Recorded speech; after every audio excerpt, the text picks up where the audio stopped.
Good morning student. Next हमारा जो type है, जो क्लास नंबर थर्ड है, ये थर्ड क्लास है, उसी बेसिक मैथमेटिक्स की कुछ डेफिनेशन आप लोगों ने की थी। उन्हीं डेफिनेशन के ऊपर बेस कुछ एक क्वेश्चन करते हैं। ये सबसे इम्पोर्टेंट क्वेश्चन है भाई, ठीक है। ये जो क्वेश्चन है हमारे पास, this is very very important question. पहला जो क्वेश्चन है, स्टेटमेंट पढ़िए।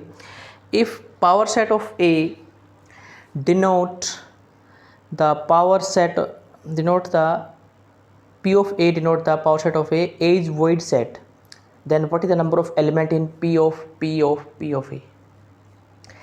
A void set का मतलब A हमारे पास empty set है। पहली बात तो A हमारे पास कौन सा सेट है? empty set। तो पावर सेट ऑफ A में जो एलिमेंट होंगे वो 2 की पावर, मतलब इसमें कोई भी एलिमेंट नहीं है। अगर एक सेट A है, उसके अंदर n एलिमेंट हैं, तो पावर सेट ऑफ A में एलिमेंट होते हैं 2 की पावर n, ठीक है। तो यहाँ पे एलिमेंट इसके अंदर है नहीं, 2 की पावर 0, मतलब कितने एलिमेंट आएंगे? 1। तो पावर सेट ऑफ ए के अंदर एलिमेंट कितना आ गया? 1, पहली बात। उसके बाद P, मैंने इस पार्ट को सोल्व कर लिया। अब P ऑफ PA मतलब power set of P of A। P of A में कितने एलिमेंट हैं? 1। तो यानी कि यहाँ पे एक एलिमेंट है, तो यहाँ पे 2 की पावर क्या हो जाएगी? 1, मतलब ये 2 आ गया, ठीक है भाई। हमारे पास पावर सेट ऑफ ए में एक एलिमेंट था, तो 2 की पावर 1 कितने आ जाएंगे? 2।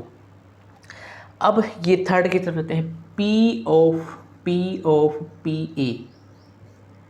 अब इसमें 2 एलिमेंट हैं, तो P ऑफ A में क्या आएंगे? 2 की पावर 2, मतलब 4, ठीक है।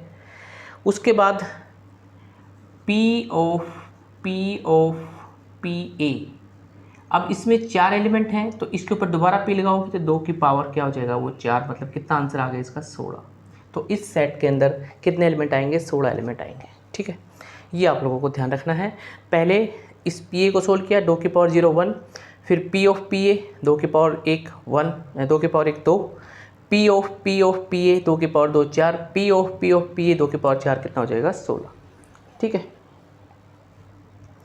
तो ये तो था आपके पास पहला क्वेश्चन। अब सेकंड जो पार्ट है हमारे पास, जो इन्होंने पूछ रखा है, वो ये कहता है कि which of the following are the empty set, इनमें से कौन से जो है वो एम्प्टी सेट हैं, ये पूछ रहा है आपने।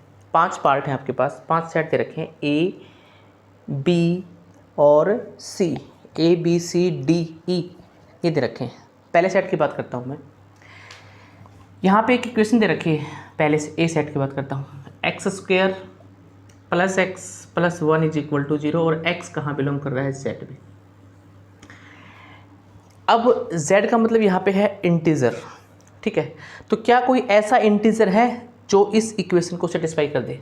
जैसे आप लोग इसके अंदर 0 रखोगे, इस इक्वेशन के अंदर क्या रखोगे? 0 रखोगे। तो 0 रखते ही 0 का स्क्वायर 0 + 0 + 1, मतलब यहाँ पे अगर आपने 0 रखा तो 0 + 1 = 0। 1 जो है वो 0 के बराबर नहीं होता, दोनों साइड बराबर नहीं है, मतलब 0 पे सेटिस्फाई नहीं है। +1 रख के देख लो, 1 का स्क्वायर 1, 1 का स्क्वायर 1 + 1 + 1 कितना आ गया? 3, वो भी 0 के बराबर नहीं होता। -1 रखोगे तब भी नहीं होता। इसका मतलब क्या है कि यहाँ पे कोई भी ऐसा इंटीजर नहीं है जो इस इक्वेशन को सेटिस्फाई कर सकते हैं, यानी कि there is no integer which satisfy this equation. ऐसा कोई भी इंटीजर नहीं है जो इस इक्वेशन को जो है वो क्या करता हो? सेटिस्फाई करता हो। इसका मतलब ये इस सेट के अंदर कोई भी एलिमेंट नहीं है। तो ए हमारे पास कौन सा हो जाएगा? जो ए सेट है उसको हम बोलेंगे एम्प्टी सेट, कोई भी एलिमेंट इसके अंदर नहीं है, ठीक है। अब सेकंड बी की बात करते हैं। बी सेट लिख रखा है आपके ऊपर, स्क्रीन के ऊपर दिखाई दे रहा होगा आपको। बी सेट में क्या कहता है? ये जो सेट बी है, x such that x is a prime number lying between 19 to 23। एक ऐसा प्राइम नंबर जो 19 से लेके 23 के बीच में लाई करता है। प्राइम नंबर वो होते हैं जो खुद से या 1 से भाग होते हैं। 19 और 23 के बीच में कितने प्राइम नंबर आ सकते हैं वो आपको ध्यान रखना है। क्या ऐसा है कोई प्राइम नंबर जो 19 और 23 के बीच में लाई करता है? तो 19 और 23 के बीच में नो प्राइम नंबर, एक भी प्राइम नंबर नहीं है। तो ये सेट भी कोई भी एलिमेंट नहीं आएगा, मतलब ये सेट भी हमारा क्या हो जाएगा? पहला भी एम्प्टी था और ये भी हमारा सेट जो बी है वो भी क्या हो जाएगा, एम्प्टी सेट हो जाएगा। 2 पार्ट हो चुके हैं आप लोगों के। अब हम थर्ड पार्ट की तरफ बढ़ते हैं, ठीक है। थर्ड पार्ट में क्या कहता है ये, x such that x is a real number, और एक इक्वेशन दे रखी है हमें, x square is equal to x plus में 2। यहाँ पे ये मेन पॉइंट है भैया, x is a real number. X जो है हमारे पास कौन सा नंबर है, रियल नंबर है। तो इस इक्वेशन में सोल्व कर लेते हैं, इसको यहाँ ले आते हैं, माइनस एक्स माइनस के 2 is equal to 0। Quadratic equation है, फैक्टर कर लेते हैं, एक्स स्क्वेयर माइनस के 2x प्लस एक्स माइनस के 2 बराबर 0। इसमें से x कॉमन ले लो, x माइनस के 2, इसमें से 1 कॉमन ले लो, x माइनस के 2 बराबर 0। तो ये बनेगा हमारे पास x प्लस में 1, x माइनस का 2 बराबर 0। तो x का मान आ गया -1 और 2। तो इस सेट के अंदर जो एलिमेंट हैं, जो सी सेट की बात कर रहा हूँ, उसमें एलिमेंट आ गए -1 और 2। तो मतलब ये सेट नॉन एम्प्टी सेट हो जाएगा, नॉन एम्प्टी सेट। ये सेट एम्प्टी नहीं है, पहले दोनों एम्प्टी थे, थर्ड वाला क्या हो जाएगा, नॉन एम्प्टी सेट हो जाएगा, ठीक है। अब हम डी की बात कर रहे हैं, डी सेट की। डी सेट में क्या कहता है, x such that x is a real number and x square minus 16 is equal to 0।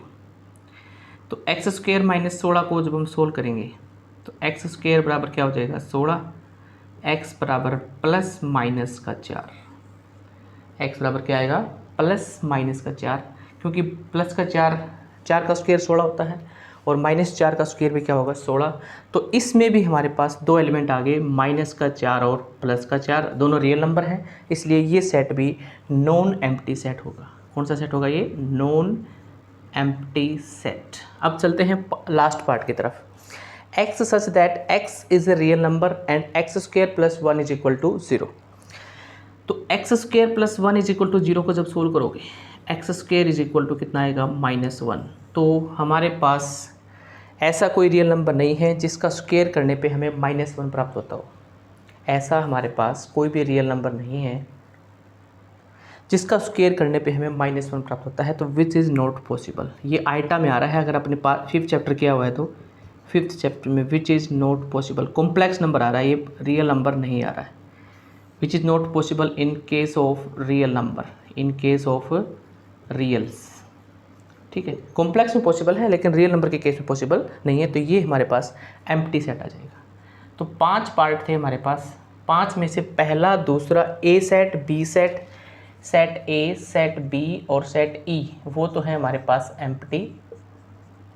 Set सी और डी हमारे पास है non empty set, non empty set, ठीक है।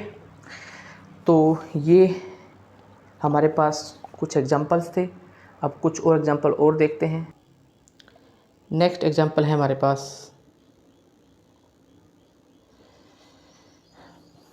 Set A, set B, set C, find set X satisfying the 3 condition. 3 part हैं इसके।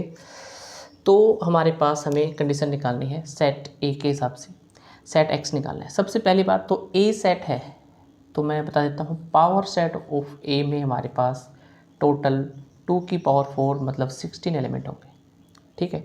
तो अगर मैं इसका पावर सेट ऑफ ए बनाना चाहूँ तो पहला एलिमेंट आएगा 5, सिंगलटन 1, सिंगलटन 2, सिंगलटन 3, सिंगलटन 4, ठीक है। उसके बाद पेयर में लेंगे 1 2, 1 3, 1 4, ठीक है, 2 3 2 4। उसके बाद आएगा 2 3 2 4 और रह गया हमारे पास 3 4, ठीक है। पहले 5 सिंगल पेयर, अब सिंगल एलिमेंट, सिंगलटन, अब पेयर में आ गए।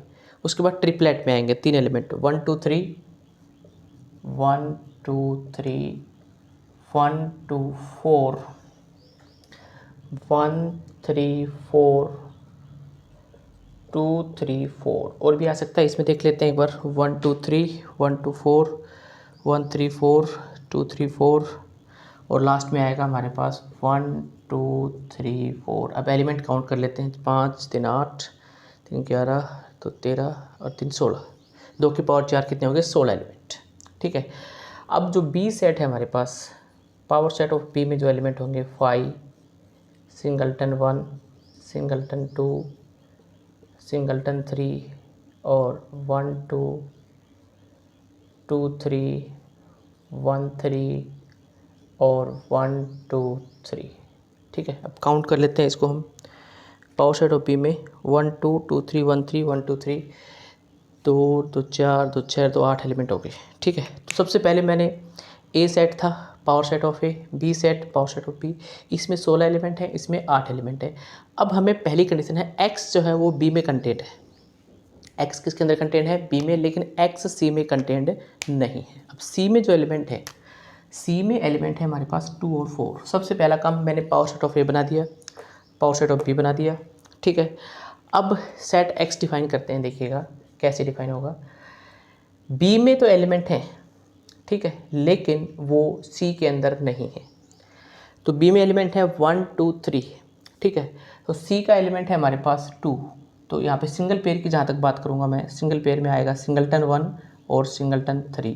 2 क्यों नहीं आएगा? क्योंकि 2 जो है वो सी में बिलोंग करता है, इसलिए 2 एलिमेंट तो मैंने निकाल लिए।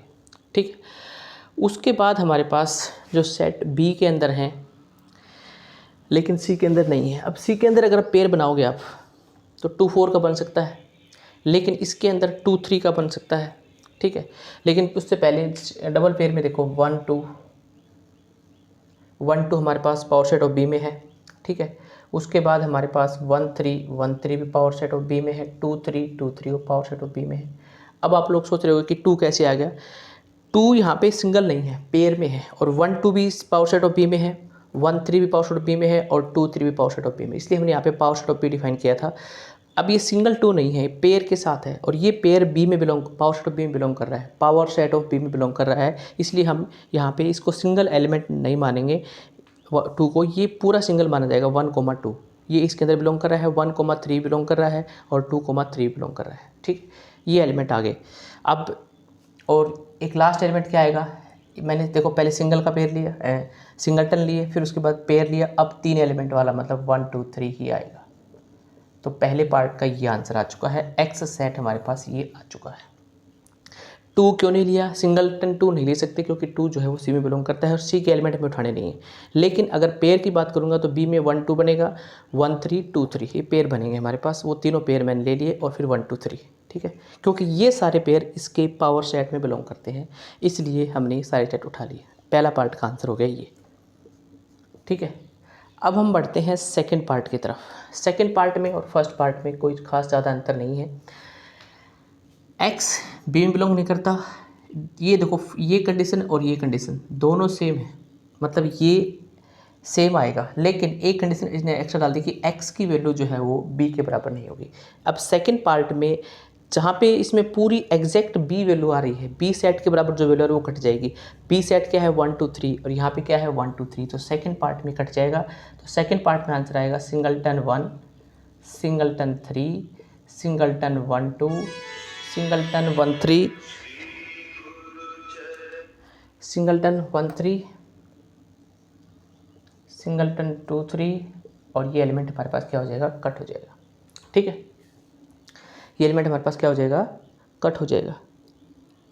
ठीक है, तो ये हमारे पास 1 2 3 नहीं आएगा इसके अंदर, पहली बात। ठीक है, बस दोनों में यही अंतर था, कोई ख़ास अंतर नहीं। थर्ड पार्ट है एक्स ए में भी है, एक्स बी में भी है, और एक्स हमारे पास किस में है? सी में भी है।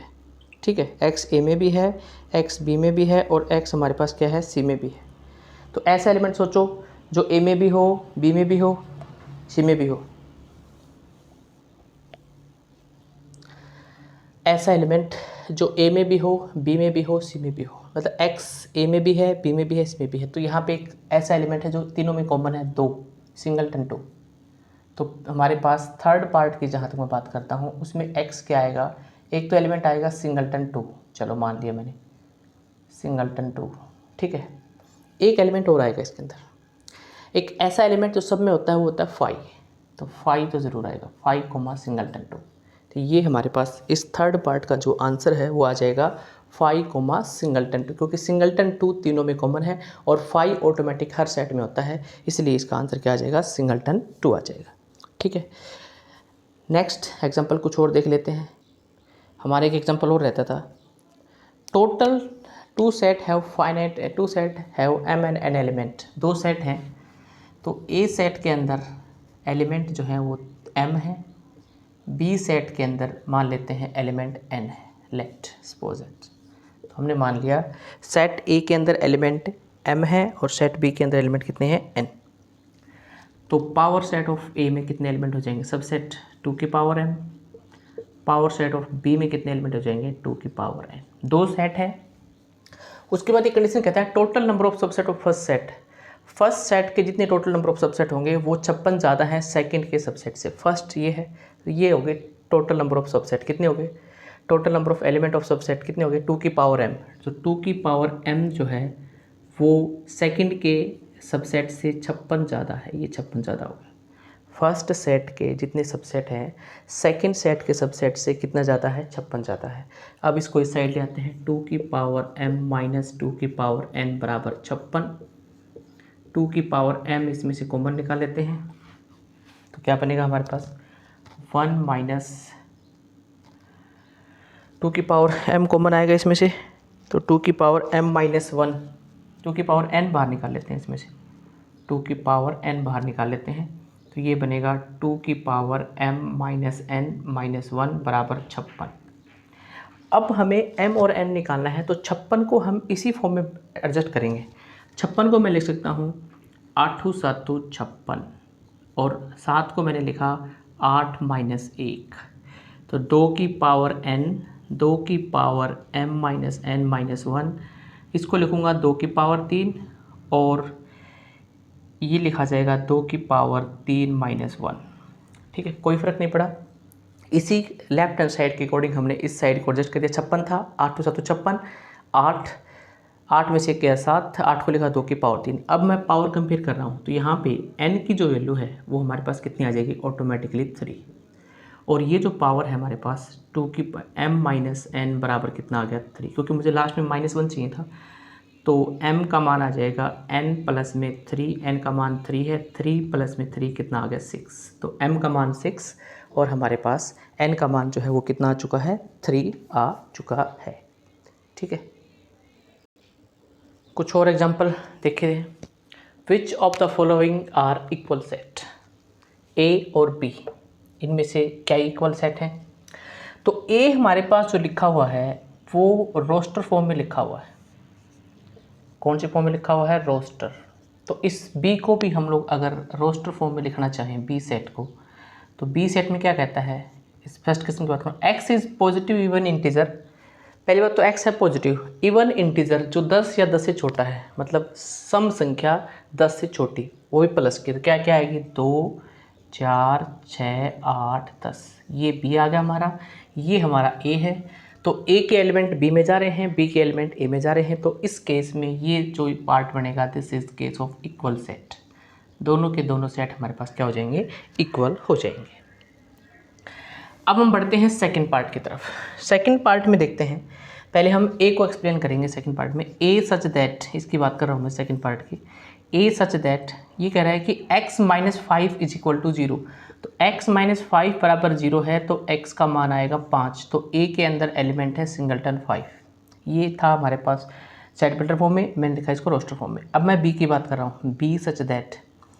अब मैं b में कितने एलिमेंट आएंगे वो मैं यहाँ एक बार छोड़ देता हूँ। इसमें इक्वेशन दे रखी है एक्स स्क्वेयर, अलग से सोल्व करेंगे, 2x माइनस का 15 इज इक्वल टू 0, और हमें इसका पॉजिटिव रूट उठाना है। ठीक है, तो क्या बनेगा हमारे पास, फैक्टर कर लेते हैं, एक्स स्क्वेयर माइनस के 5x प्लस में 3x माइनस के 15 बराबर 0, x कॉमन, x माइनस के 5 प्लस में 3 कॉमन, x माइनस के 5 इज इक्वल टू 0। तो यहाँ से x प्लस में 3, x माइनस के 5 इज इक्वल टू 0, तो x का मान आएगा -3 और 5। तो हमें यहाँ से कह रहा है कि हमें पॉजिटिव रूट उठाना है, तो पॉजिटिव रूट कौन सा है, 5।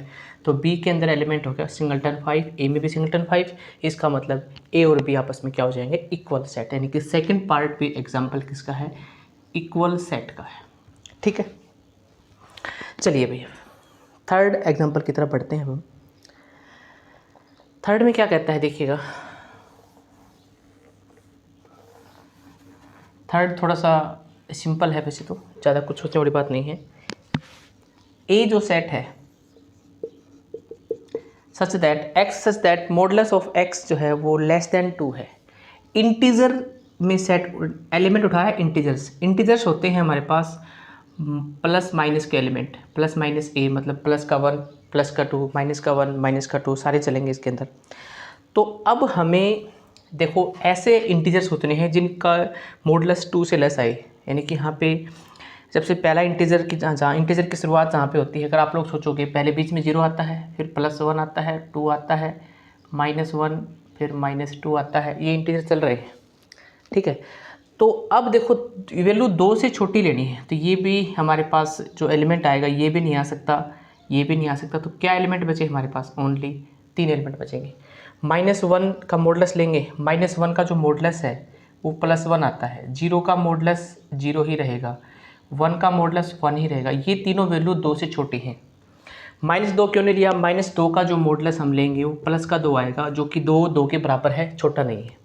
तो वही एलिमेंट उठाने हैं जहाँ पे 2 वैल्यू छोटी हो, 2 से वैल्यू छोटी है इंटीजर के केस में। तो एलिमेंट आगे 3 भी चल रहा है, वो तो आगे बड़े होने ही हैं।